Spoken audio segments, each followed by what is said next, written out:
Hi, this is Beth Hart, and you're watching Rocknlive.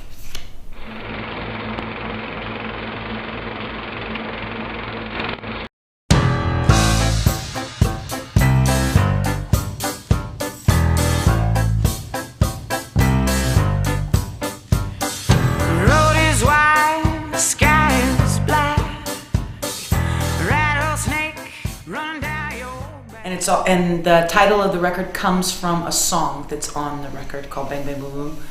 And the song really is just about two outlaws that are in love, and because they're both so self-destructive as well as destructive to everybody else, that they decide to go out with a bang on their love. So I don't think I'm crazy and going to be killing anyone anytime soon, but I thought that it would be a fun title for the record because of that. Just fun. Yeah. Big. Bang, bang, boom, boom. There's a house, lions moan. Bang, bang, bang, boom, boom, boom, boom. Well, when I started out making music, it was first classical music, and then it went into jazz music because of my mom. So it was all the Ella Fitzgerald and Dinah Washington, Billie Holiday. So those were big influences as a kid. But then as I grew up, I got away from it. I got more into, Ramones or hard rock stuff like Led Zeppelin and stuff like that. And then I was a kid of the grunge era, which was all Alice in Chains and Soundgarden and that kind of thing. But I always would go back to that music because I loved it. And then, of course, there were the singer-songwriters like Carole King and James Taylor. And then, of course, more current artists that were influencing. But with this album, after I did the Joe record, more than any other record I've ever done prior to working with him, there was something about doing that record where it reminded me of how much I love that kind of music, because I started from that place, but never really wrote from that place. And I remember thinking, well, I know I don't know what I'm doing in terms of as a writer with this kind of music. I know how to sing it because I was raised on it, but I don't know how to write it. And I was like, maybe I should try and learn to write this kind of stuff for the next record. But I didn't want to start going and listening to records and copying on the piano. I wanted to see where I would naturally go on the piano. And so I just buckled down and started to do some stuff, and it was awful. And I was like, what am I doing? I don't know what I'm doing. And then I read a quote from Leonard Bernstein, who said that when you stumble across a new type of music for you that you don't know, but you like it, but you don't know what you're doing, he said, cherish that, because you can't get bored with yourself. It's a brand new thing for you. So it's going to be really hard because you don't know what you're doing, but it's probably going to be really good because it's fresh from you. And that was it. After I read that, I was like, I'm going to do this. I love this kind of stuff. I'm going to do this. And so Swing My Thing happened, which is like big band era style, and Love Is the Baddest Blues, which is very kind of jazzy, but then it goes into like a Zeppelin-y chorus. So that stuff was fun. And then I brought some stuff in from old records that I've done, like I did some gospel stuff, I did some storytelling stuff. But it seems like, because I've been writing ever since the record, so now it seems like I'm even going more further into what you're talking about. So I'm very excited. I want your love, I want your love, I want your poison in my cup. Yeah, and when I was signed as a young person, it was like, there was no audience for that. That was, there was no such thing as people wanting vintage style stuff. They were into something else, and it's still that case in many ways, but it seems like now, maybe because of people like Amy Winehouse, who kind of reintroduced young people to what great music that music was, and still is. It's opened up some doors. And also I think because the music business is so on its head from what it used to be, it's not like everything is focused like this now because the money is different, everything is different. It's great because in that way it opens it up for everyone to do kind of anything goes. Yeah. Morning sun, rising sun.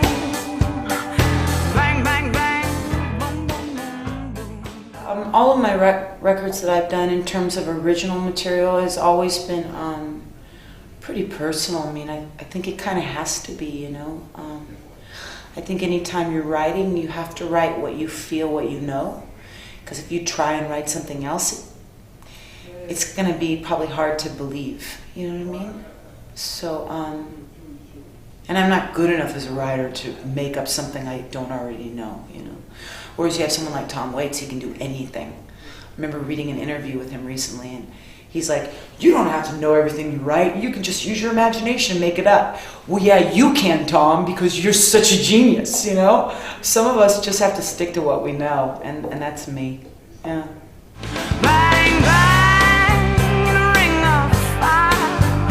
Bang, bang, my sweet desire. Bang, bang, my love is true. Bang, bang, I'll die for you. Well, I definitely did some co-writing on the record, so I wrote with different people.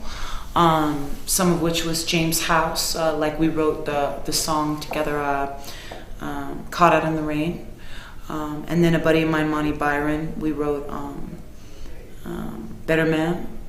And then the gospel song I wrote with a buddy named Juan Winans. And then Rune Westberg and I wrote Bang Bang Boom Boom and Window. And then the rest of the songs on the record I wrote alone. Usually the music comes first for me. And then depending on how the sounding of the music, the chords, if there are any lines in it, certain lines, it'll remind me of a certain emotional feeling, like a story that I have from my past or from someone else who shared with me their story. And then I start with the lyrics. Yeah, it's pretty simple. Bang, bang, bang, boom, boom, boom, boom.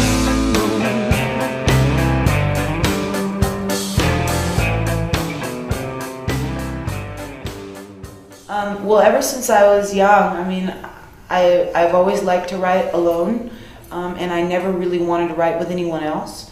And then that changed, and I got introduced to different songwriters, and it was hard because in the beginning I didn't really get lucky. I'd written with some people I didn't really like the music that we were coming up with, so it wasn't a connection, a real emotional connection.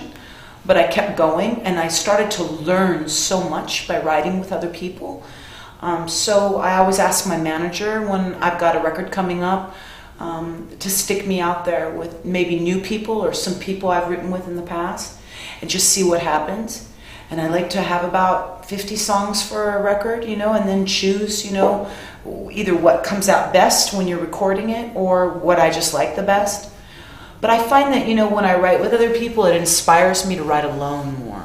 So it's like, it's almost like I got writer's block, I can't get to it, and then I write with other people, and we come up with some stuff that I really like, and we're having so much fun, and then all of a sudden at home, I'm waking up in the morning and I'm writing.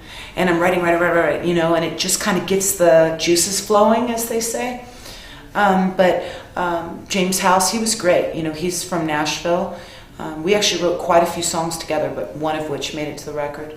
And then Rune Westberg, the guy I was telling you about, that we did Bang Bang and Boom Boom and a Window song, we've written with for years together. So that's an old relationship, and he's so great, so talented. So yeah, and Juan Winans, he's really great. He's a part of like a royal family of gospel music in the United States. So they're like considered the family of talent when it comes to gospel. It's like BBCC Winans, it's the Winans family. And he's Juan Winans, and that was really amazing to get to write with him. The song it wrote itself. It was so fast. But yeah, it was good. It's good. So count it down from 10 to 1. Crazy eyes, lucky gun. Yeah, it was cool. First they told me it was in Sherman Oaks where we'd be recording, and I was like, oh my God.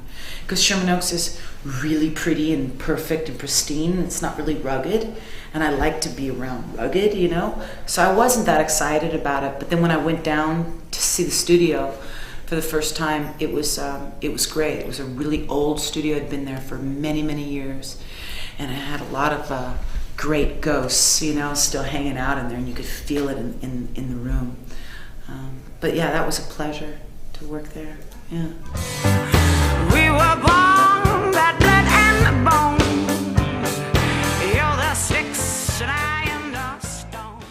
So I knew that I wanted to do something really different for this record because the music was shifting a bit different from my past records. So I thought I want my look and everything to go with it.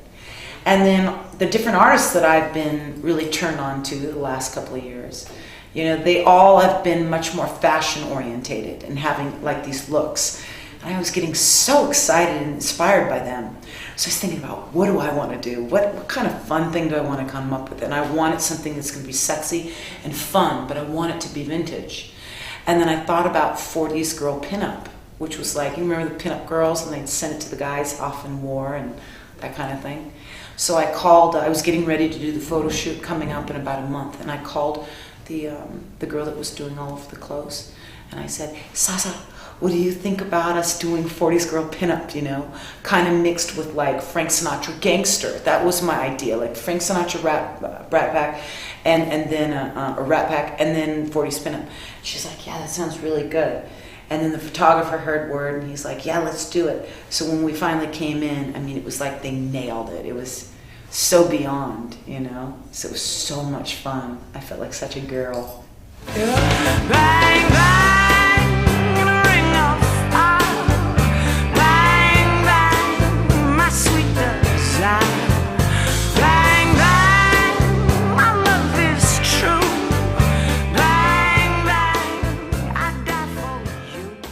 Right now, we've just added a new guitar player, so what we do is we spend like a month or so having him get real familiar with all the old records or the songs we usually play from old records, and then I'll teach him some stuff that aren't on any records, and we'll all revisit that, but because we're always touring, me and my band know all that material.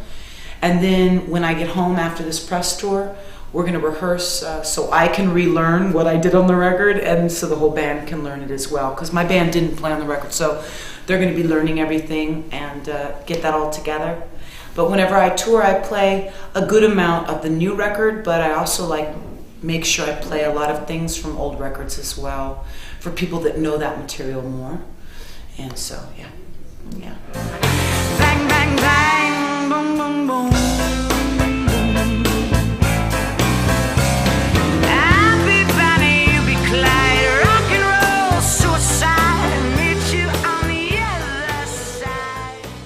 New Morning was amazing. It was really packed and it was really sweaty and hot, but it was so much fun, and the audience was absolutely crazy cool. It was so much energy. And then we played La Cigale, and that was amazing as well. The sound was a little funky at first, and like me and the band were like, oh my God, is it going to be bad sound? But then it started getting better and better. But the audience, again, was really wonderful. But there's something about, for me, when I play for a tiny, tiny place, it's so, you could feel everybody's heat coming off their body. Everyone's so close and intimate. It's so much fun. And La Cigale might be small for some big famous people, but it's big for me. And I'm not as close to the crowd, but it was still really fun. But Scott and I love Paris. We've come here for vacations before I ever got to tour here.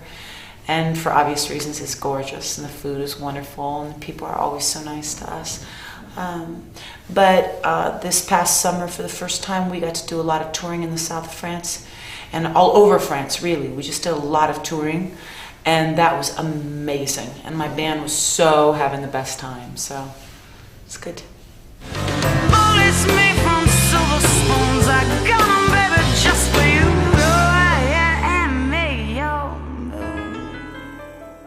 Really dreamed about being an actor so much. I adore movies, and I'm a total movie buff. But if I were to ever get to do something in a film, I think it'd be really cool to play just some really wacky character in like a totally scary, horror film. I think that'd be so much fun. And I would love to do a project with Tom Waits. He's just so ridiculously brilliant. I'd love to write a song with him or sing with him.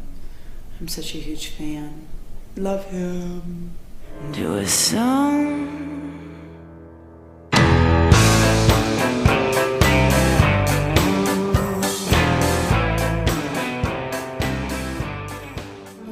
Yes, definitely.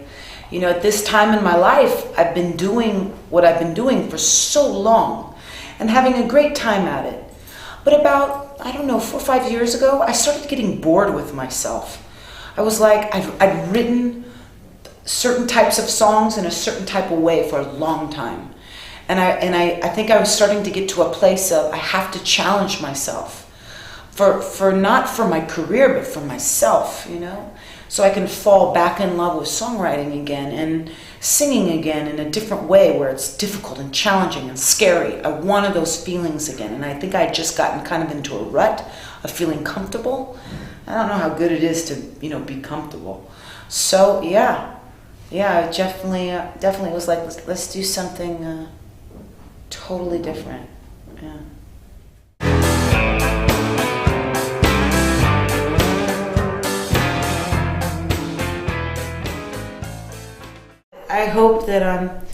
I hope that whomever has been a fan of my stuff from the past will be open-minded to come with me on a new journey of different music. But I always respect people that like the old stuff because I love it too. I just want to grow a little bit, you know, stretch out in my midlife crisis, you know. But everyone has been really kind and warm and open. That's the thing I think I appreciate the most is when fans are really open with me about their stories and their personal triumphs and difficulties, you know. It helps me to not feel alone in this world, you know, in my own head. Yeah. Bang, bang, bang, bang, bang,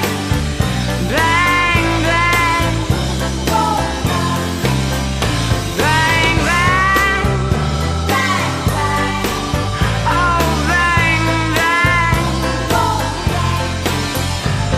and the next bang, bang might be for you.